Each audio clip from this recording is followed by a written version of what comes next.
ज़ेबा ने जामी को छोड़ने का फ़ैसला कर लिया, लेकिन देर कर ली। इसीलिए कहते हैं फ़ैसला करो तो वक्त पर करो, लेकिन ज़ेबा ने वो वक्त ज़ाया कर दिया।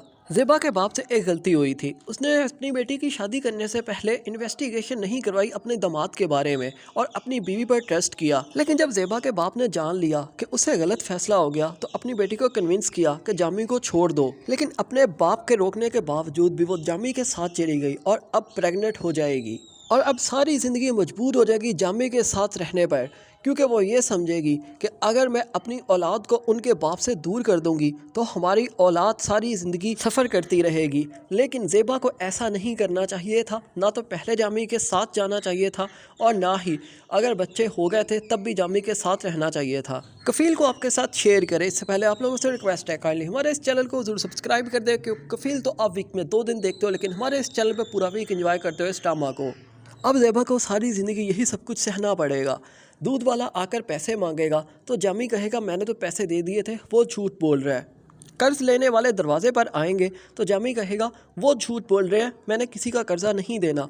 गाड़ियाँ रेंट पर ले लीं, जब वो लेने के लिए आए तब कह दिया कि गाड़ियाँ लेने वाले झूठ बोल रहे हैं। जामी जैसों की नज़र के अंदर सिर्फ वही सच्चे होते हैं और सारा ज़माना झूठा होता है। जामी जैसे लोग कभी भी अपनी बीवियों के पास कोई पैसा नहीं रहने देते और यही सब कुछ हमें देखने को मिल रहा है। जब भी ज़ेबा के पास कुछ पैसे आ जाते हैं तो जामी वो पैसे भी उड़ा देता है लेकर।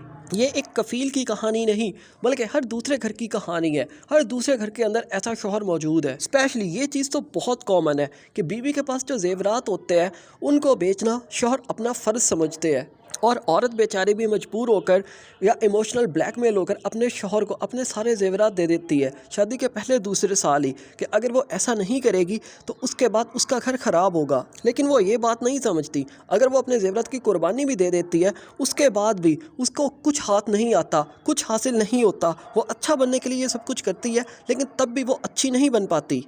कफ़ील के अंदर आप लोगों ने देखा, ज़ेबा ने बताया कि दूध के पैसे जामी ने नहीं दिए बल्कि मैंने दिए। आगे से बाप ने आर्ग्यू नहीं किया कि बेटा तुमने पैसे क्यों दिए, जामी की रिस्पॉन्सिबिलिटी थी। आगे से वो चुप करके कहता है बहुत अच्छा किया, चलो दे दिए ना। यहाँ से ज़ाहिर होता है कि जामी का बाप भी उसके साथ मिला हुआ है। लेकिन आज के शौहर का तरीका मुख्तलिफ है। वो अपनी बीवी को पैसे लेने के लिए उसके मेके नहीं भेजता बल्कि उसे आज़ादी का लालच देता है और कहता है तुम बाहर निकलो, घूमो फिरो, जॉब करो और पैसे घर में लेकर आओ। और बीवी बेचारे भी उसके झांसे में आ